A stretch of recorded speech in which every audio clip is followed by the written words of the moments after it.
now. Right now. Right now. Right now. Right now. Because it's time to write now. Right now. Right now. Right now. Right now.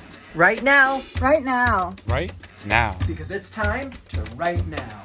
Right now. Right now. Right now.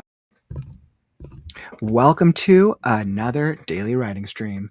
I'm your host Kaufman, and we're going to get some writing done today. If you're looking for consistency, accountability, a writing community, then this is the place for you.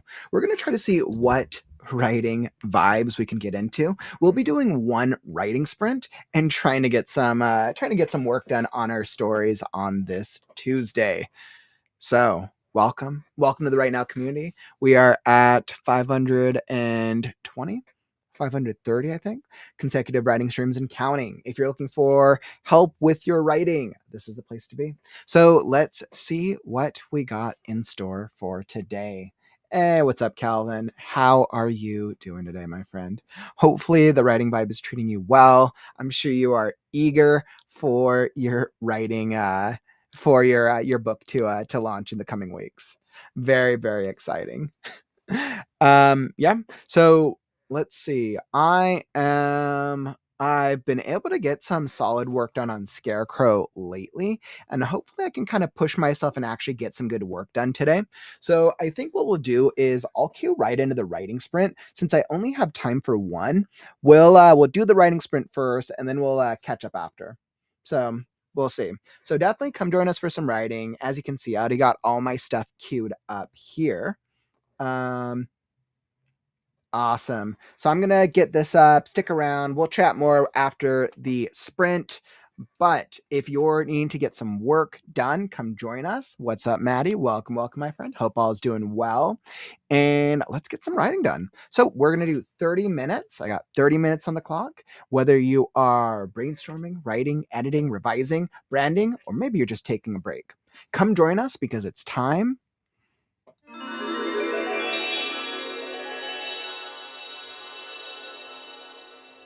to write now.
All right, and that is the writing sprint.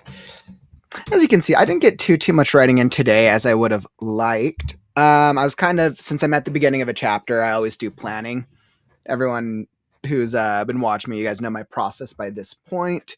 Anytime I start a chapter, I always do a check-in for which characters I have involved, because that's just a good reminder for me, so I know which character arcs I need to focus on for the chapter.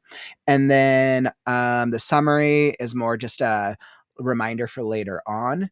And then I have goals because I'm in the second draft, so I have a second draft goals for each chapter. Yeah, and the chapter I'm working on is actually a fun chapter too. This is introducing the midpoint, the book 2, the protagonist of this specific story arc, the Tiger King. So it's actually a fun bit.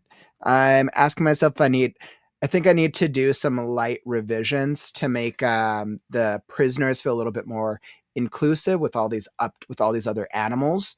But overall, like the whole Tiger King introduction is actually it's pretty fun.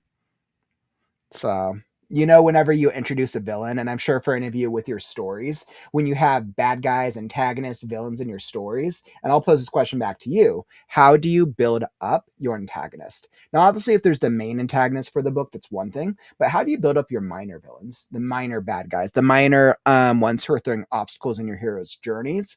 How do you build them up in a way that when they're introduced, there's just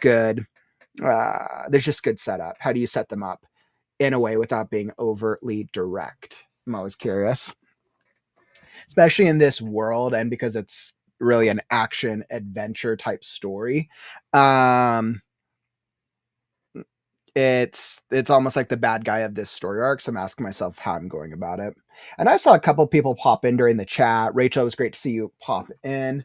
You said you're finished reworking on the chapters in the next book and have only one chapter left to write as the villain. As like, speaking of villains, clear we're not the only one working on villains today. Rachel, that's awesome that you're almost at the end too. That's actually super exciting. I know. Actually, I think somebody else was talking about this almost at the end of their book too. I feel like I'm hearing some writers getting near the ends of their books. Like, super exciting. Yeah, that's what a great feeling. Let's see. And then, yeah, Calvin, definitely good luck with your book promotions. I know how much work that is. By the way, Rita, great to have you in the community. Thanks for dropping by, my friend. Appreciate you so much, and definitely looking forward to this weekend with Faded Fantasy. It's gonna be great. Neil, good to see you in there, my dude. Nice, Tiara. When we are feeling the writing vibe, I feel like we really have to take advantage of that. Like, we're using it, especially when we're trying to balance like other jobs and responsibilities. I feel like we really got to take advantage of like that energy to just like keep going with it and keep writing whatever it is that we're into at the time. So that's corny. Like, you build them up using the emotion of the MC. I'm waiting for a break in your schedule as I can fill it in with following. That's good that you finally got into the end of the revision though, Courtney. That's actually really good. That's you got to the end of your you got to the end of it, didn't you? You got to the end of the draft you're on. Yeah, I think I ended up deciding, because I'm so busy. I think I'm pretty booked on client work for June. Yeah, it's only the beginning of June. Oh my goodness. I'm relatively booked on it. I think I'm currently out to accepting client work in July, I believe. So July is my next availability for client work. I would say just drop me a message and remind me, and we can figure out a time frame for you. And this is what I always tell clients, and Corey, not just you, but just people in general. I usually try to structure things where, with initial drafts, edits, work on books, I try to go towards industry pricing for initial drafts and initial edits. But in later drafts, because I have a greater familiarity with the work, the pricing is usually just much lower and cheaper because it's things that I'm already used to. With writers, and this is something really interesting because I've done a lot of research on how editors are really used with bigger publishing houses. And a lot of times editors with bigger publishing houses are treated almost like project managers, where they are basically working with a book, with the author, with the book, and doing like all the things, all the stages for making sure the book gets from point A to ready for marketing and publishing and all that jazz. So usually like the editor in which is assigned to whoever the author and or the book, usually they're involved in more than just the editing itself, which is really interesting. It's really, really interesting. Courtney, good for you. Good for you. That's good that you were able to reach a breaking point before starting with moving. Moving is like a love-hate relationship with moving, right? It's like moving is like, all right, somewhere new, which is going to be great, but the process of moving always sucks. Thanks for dropping by, Maddie. Always good to see you, my friend. Good luck with all those inquiries and those query letters. You got it.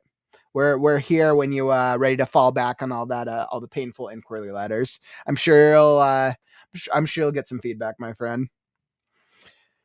All right. Well, I feel pretty good. I mean, I think the only real thing on my mind this week, I mean, of course, I want to finish Scarecrow. I was super excited. I've really been wanting to get to doing the cover reveal for Scarecrow. So like for anyone in the community, I'm really excited to do a cover reveal for The Last Scarecrow. The cover is just about done, but I'm like so busy with all my other things. So I think if all goes according to plan, I'll probably do the official cover reveal for The Last Scarecrow. The official book cover reveal will probably be in July, I think. So I'll definitely be over 50% of the way through then. I think once I get through Faded Fantasy, maybe AWC. We'll see how the AWC goes. But I'm going to start trying to schedule some longer writing sessions again because I really want to push myself to get through this draft a little faster, hopefully. So we'll see. We'll see.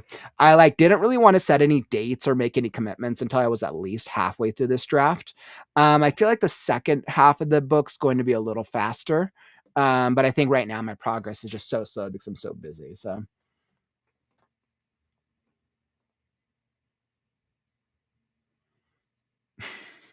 Cordy, like editing your space. You got to edit your life and figure out what needs to go with you to the new place.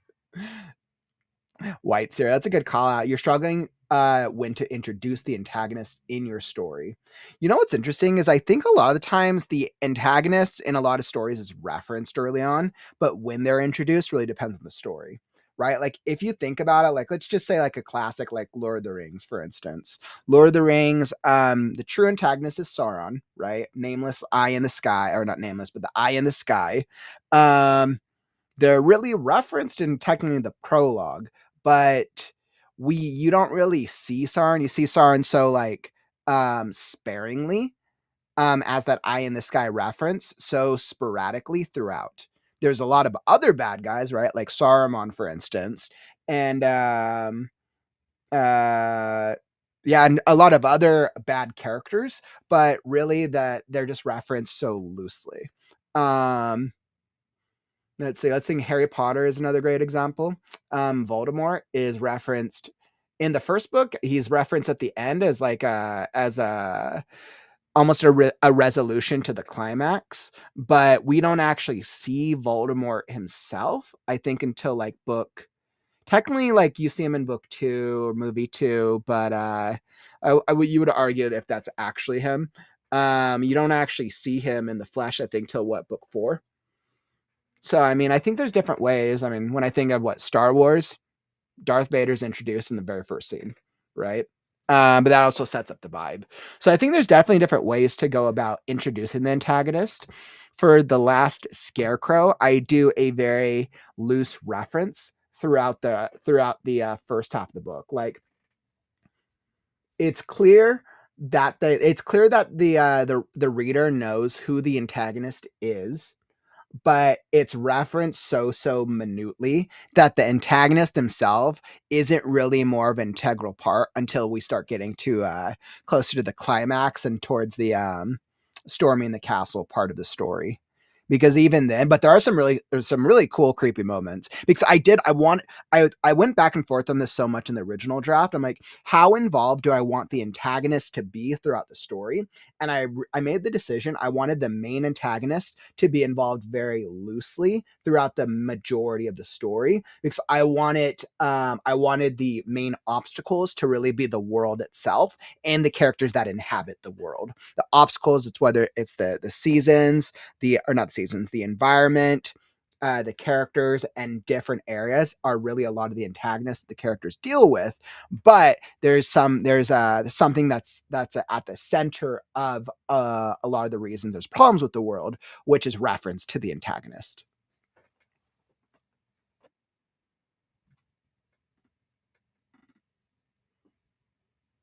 Uh, Penumbra, thanks for dropping by, Mama Maggie. I always appreciate you.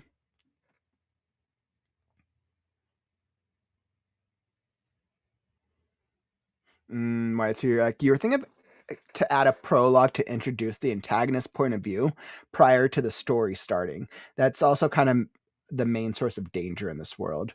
Yeah, I mean, if you're going to do like a prologue, I mean, I guess then the question you need to ask yourself is, what do you think that the reader needs to know who the antagonist is before starting the story? Starting off with prologue for antagonist POVs, that actually used to be really popular. That actually used to be really, really popular, I think 10 years ago, 15, where a lot of stories started off with the antagonist in the POV.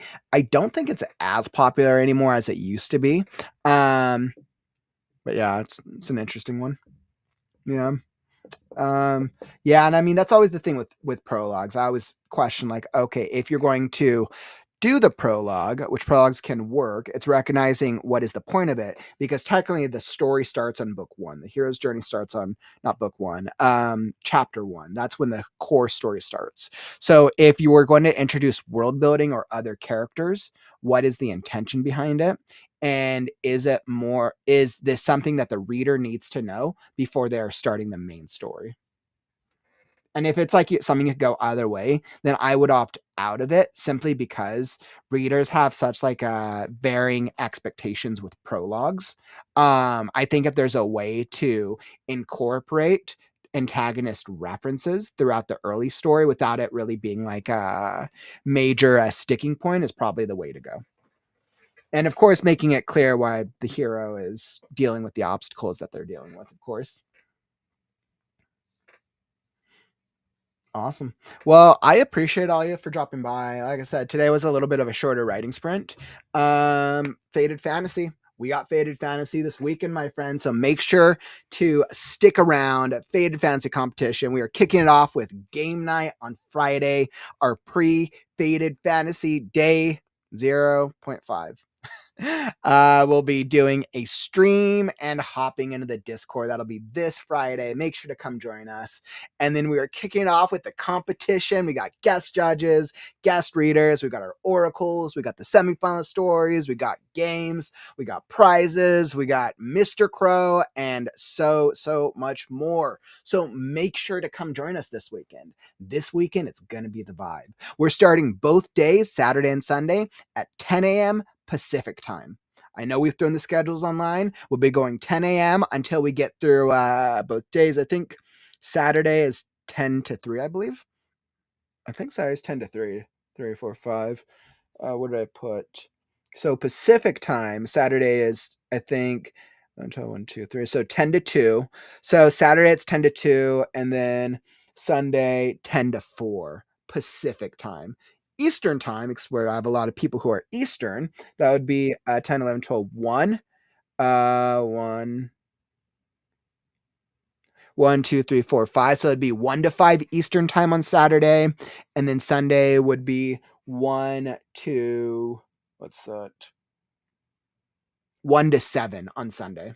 So, oof, man, I'm excited. You guys, just you wait. I know our oracles are excited. I know our guest readers and our judges, and everyone's just looking forward to really putting this together so we can help deliver such an awesome experience for the community. And if you're in the community, help us out by throwing the advertisements on socials. Help spread the word if you haven't done so already. All of the community ads are available for everyone to use. whether that's the any of the Crow ads, whether that's stuff for the guest speakers or the semifinalist stories. It's all available. And the community Google Drive link, along with everything else you need to know about the competition, is linked down in the YouTube description. So go grab that, go look, and help us spread the word, right? The more writers we bring to it, the more attention we get for the stories, the more attention we get for everyone involved, and the more we bring exciting new writers to the community.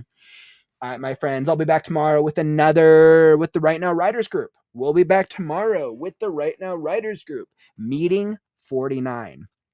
Come join us. You know, the same old drill every Wednesday, 4 p.m. Pacific, 4, 5, 6, 7 p.m. Eastern. We'll be here. Come join us tomorrow with the other writers as we chat and maybe get some writing done. Thank you all for joining me today. I am super excited, but I have to get going. So, unfortunately, that brings us to the end of the stream. Don't forget, words are wind, but stories are forever. I'm Kaufman, and I'll catch you on the morrow. Stay creative, writers. Right now. Right now. Right now. Right now. Right now. Right now. Right now. Because it's time to write now. Right now.